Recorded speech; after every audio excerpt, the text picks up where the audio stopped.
Dan Illman, Mike Beer, the DRF race of the day for Saturday, January the 28th. One of the highlights of the entire 2023 racing season, the Grade 1 $3 million Pegasus World Cup Invitational. Let's take a look at this field. Obviously, 4-year-olds and up. We're going 1 1/8 miles at Gulfstream Park. Please scan the QR code for Race of the Day access on mobile. The number 10, Cyberknife. I would expect to go off the favorite in here, Mike, after a good second in the Breeders' Cup Dirt Mile. But this is a pretty competitive field, and you can look elsewhere for prices. Yeah, there are a few alternatives for sure. I guess I believe he's the horse to beat, Dan. He had a really good 3-year-old campaign. I didn't really find anything to knock on him. His most recent start at the Breeders' Cup was a really good performance. And he's not, it's a well-matched field, I would say. There aren't a bunch of stars in here. Unfortunately, this will be the last time we see Cyberknife, but he's the horse to beat. Well, let's throw up the Timeform US pace projector. I agree with Timeform US that the number 5, Defunded, is the horse to catch. Now, he has gone fast on the lead in the past and has kept on going. And if you look at the horses expected to be in closest attendance to him early, horses like Stiletto Boy, horses with like Riding with Biden, horses that have a lot of class questions to answer, there's a chance Defunded might be clear turning for home. It's possible. We already know, when Baffert sends these horses to these kinds of races, he wants to be forward. Defunded will most likely go to the lead in this race. And you're right, Dan. Maybe there's a little bit of a lack of quality among the other speeds in the race. Not that Defunded's, any kind of killer, but I feel like his main pace rival in this race might actually be the 6, Art Collector, because in my opinion, Dan, he can only win one way, and that's if he makes the lead.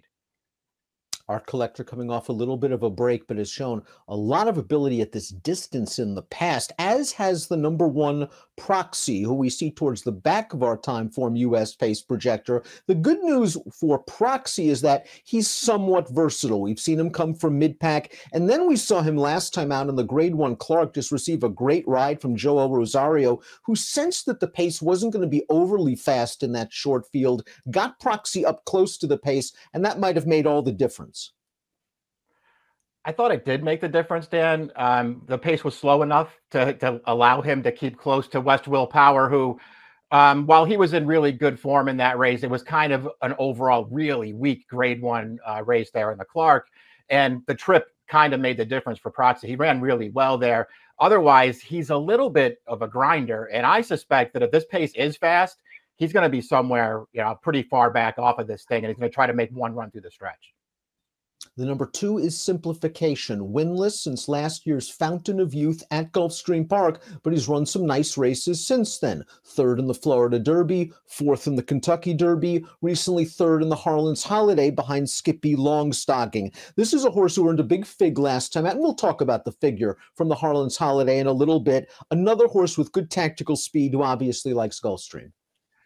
Yeah, I can see a good trip coming for him, and I realize that he likes this track. Personally, Dan, I've never really thought too much of this horse. He's good, and he sort of is what he is. He's run some really nice races, but I just don't really think he's good enough to beat a field like this one, assuming everybody else shows up with their good race. He ran fine last time. He had a really good trip in that race. He was no match for the winner, and he got outfought for second somehow in that race. And some of his other races as a 3-year-old, I just didn't really see big excuses for him. I'm just not sure that he's that good. The number 3, Riding with Biden's going to get a little bit of a class quiz. He's based at Parks. He's won 3 of his last 4, 4 of his last 6. Here's his most recent start, the Chris Kringle at Parks over a sloppy going. It was a contested pace up front. He was up close to it. He traveled very sweetly turning into the stretch, but he's getting a little bit leg weary at the end, and he's just going to hold on to win. Yeah, he doesn't win impressively, but he always looked like the winner of this race, and he did do a lot more work than the horse that's gaining ground on him at the end there. He just holds on. He won easily in a sort of a similar fashion 2 starts back. He's not been beating good fields recently, Dan, but I think he's a little bit of an underrated horse. I wonder if he can get the trip that he needs against this field, though. Very versatile from a distance standpoint. He can win at a mile and a half. He can win at a mile. But you're right. He's going to be chasing fast fractions in here, and it could be too much for him as he steps up in class. White Barrio is up next, third in the Cigar Mile last time out. This is your 2022 Florida Derby winner. I thought the Cigar Mile was an okay race for his first start against older horses. It was a sloppy track, not a big pace up front, and he was grinding it out to get beat less than a length. I guess you could say when you go back and watch it, everything kind of worked out for him. He sort of tracked from the inside. He got a clean run up the inside, had every chance to win, and he was third best on the day. He didn't run poorly. He didn't run great. I'll be honest, Dan, I was very surprised that Irad Ortiz did not try to put this horse on the lead last time. I don't know why they rated him and let a 1,000,000-to-1 shot cut that pace. I still think he's a better horse when they get aggressive with him. That might not work in here. And I'm not totally convinced that 9 furlongs is his best distance, but I don't think he's necessarily overmatched in here. Speaking of getting aggressive, the 5 to Funded is expected to be on or near the lead under Irad Ortiz. Let's watch his last start. This is the Grade 3 native diver. He was odds on in this race. He pushed legitimate fractions going a mile and an eighth, as you can see. 46-2, 110-1. He's just too much for this overmatched group. Yeah, it's just not a good field. You can see that, he took this thing over pretty readily around the final turn. There's nothing happening behind him here. It's not a good field.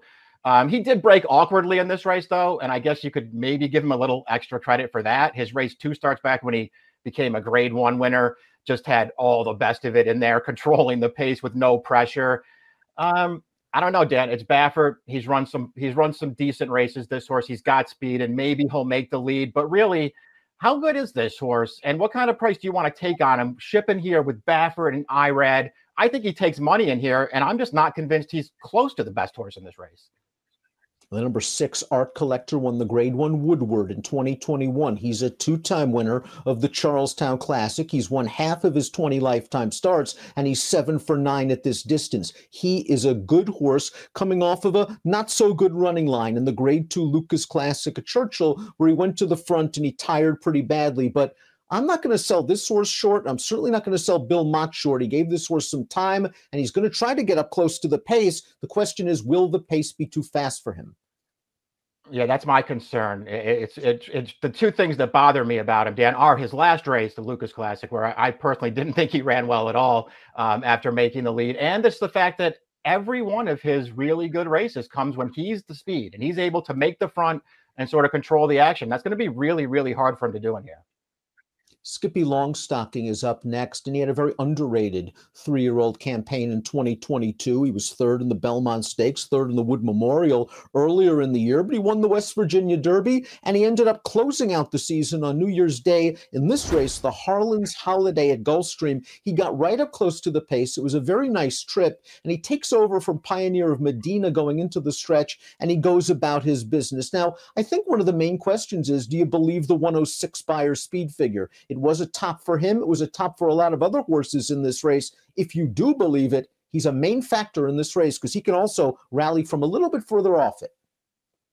Yeah, I won't be surprised if the figure ultimately winds up holding up, Dan. We'll see going forward. He wasn't, one of the bigger names of that 3-year-old division last year, but he got better as the season went on. I thought he ran well winning the West Virginia Derby. The only bad race that I thought he ran all year was the Pennsylvania Derby, where he just kind of failed to show up off of a wide trip in that race. Got back on track last time, though, Dan, and he was a pretty convincing winner. Couple of distance questions perhaps for the 8 to get her number, coming off a very good effort in the Cigar Mile. I needed him in this race, the Cigar Mile, so we already know how this is going to turn out. He turns into the stretch with a lot of momentum. His pace wasn't very fast. He was relatively close, and Mind Control, who retired after this race, is a fighter, and he fought Get Her Number down to the wire, and he got her number. Yeah, and that's White Barrio, the gray down on the rail. He's got every shot at this race, too. And Mind Control's going to outfinish both of them. Good performance here for Get Her Number. But he had another horse that had every chance to win there and just really wasn't quite good enough. The obvious question with him, Dan, is do you like him as much going longer as you do going shorter? Because he's a pretty good sprinter. He has been effective going longer in the past, though. Check out these connections on a big price. The 9 Last Samurai, Frankie Dettori, Wayne Lucas. This horse ran second last time out behind a gate-to-wire winner in the Tinsel at Oaklawn Park. This is a big step up in class because as much as I respect Bal Harbour, the winner of this race, it's not like Bal Harbour is the winningest horse in history. Last Samurai does come with a good run. He's going to make this close at the end. I think he's going to be hoping for a pace meltdown. Yeah, probably just try to take back and make a run into this thing. It's not like he's a huge finisher here, but he's pretty game to the end of this race. That's a track, Oaklawn, that this horse really seems to like, and maybe doesn't, quite run up to his best anywhere else, but he could get the right trip in this race. And if nothing else, I do kind of think he's a little bit underrated. Cyberknife could be the favorite in this race. He deserves to be. He won the Haskell over the good Taba. He ran second in the Travers behind the very good Epicenter. He ran just fine in the Pennsylvania Derby after falling a little bit far behind. And then this race, first time older horses, Breeders' Cup Dirt Mile. I love that Brad Cox cut him back to the mile distance for this race, and he's going to be beaten ahead by one of the top horses in 2022, Cody's Wish. He tries so hard in the stretch, Cyberknife. I mean, he ran really well in here. He was much closer to what was a pretty solid pace in this race than the winner was, and he just stays really gamely to the end. I thought this was a good performance. Obviously, his Travers was good, his Haskell was good, and he is one of the 3-year-olds last year who had a lot to figure out early on, and it felt like he figured it out as the time went on. Ran great last time. And listen, that was the path of least resistance that we just watched him running because they didn't want to face Flightline in the Classic, but certainly stretching back out is not supposed to be a problem for this horse. This will be the last start of his career. What about the outside post? Are you concerned about these outside posts going 1 1/8 with a short run into the first turn? You have to factor that in, especially with this horse likely being the favorite in this race. It's something you have to concern yourself with. More than outside post, though, Dan, I'm more concerned with horses who can't keep up on this racetrack early and they wind up trying to rally from far back. I think it would serve Florent Geroux very well in this race to get aggressive from the gate and try to get forward. Stiletto Boy won the Grade 2 Californian in 2022, coming off a runner-up effort in this race. The San Antonio, he was part of the pace, and as we see, Country Grammar just ran right by him at the top of the stretch, but Stiletto Boy will hold on well enough to be second, not much behind him. The 6th place horse came back, ran second in a second-level allowance with a 92 buyer. His best asset is arguably his speed, and I don't think he's fast enough to make the lead. I don't think so either. He is a horse, though, he didn't really get a complete campaign in last year as a 4-year-old. And it was that campaign where you were sort of expecting him to maybe improve and be a part of some of the bigger races, but he missed a little bit of time and he did run a couple of good races. I don't love his running style for this race and I don't love the outside post. So I, was sort of looking elsewhere, but at a price, I wouldn't try to talk too many people off this horse. The last horse in the main body of the field is the 12 O'Connor, Group 1 winner in his native Chile. Won his North American debut, a second-level allowance at Gulfstream. He showed a very nice burst of speed on the second term after sitting a nice trick from mid-pack and blew that field away. Last time out in the Harlan's Holiday was another situation, just couldn't keep up early, tried to come with a run, only even. I think the extra distance helps. I think that Javier's just going to take back, try to get as close to the rail as possible and hope for the best from a lousy post. Yeah, I don't love that kind of running style for this race. He did go favored over Skippy Longstocky in a simplification last time. I liked his stateside debut or his North American debut.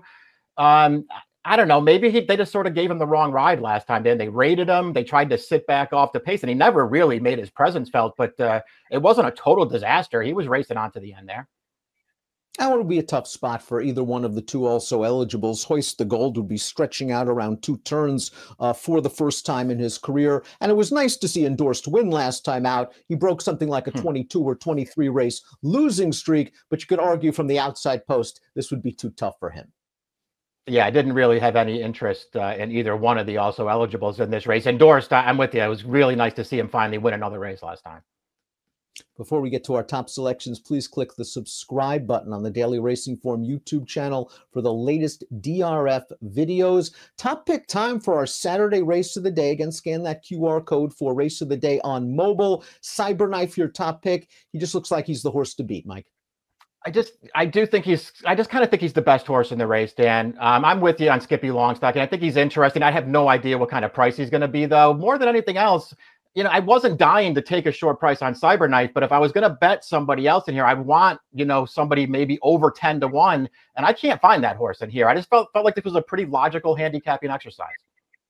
I'm just going to try in Buyer I Trust. Skippy Longstocking ran a fast race last time out. It is fair to question it on the surface. I like the way he ran that race. He's proven from a versatile running style standpoint, 1 1/8, no problem. Slightly better price than Cyberknife. Same exact different order for us. Mike's going 10-7-1-4. I'm going 7-10-2-3 in the Pegasus World Cup. Good luck.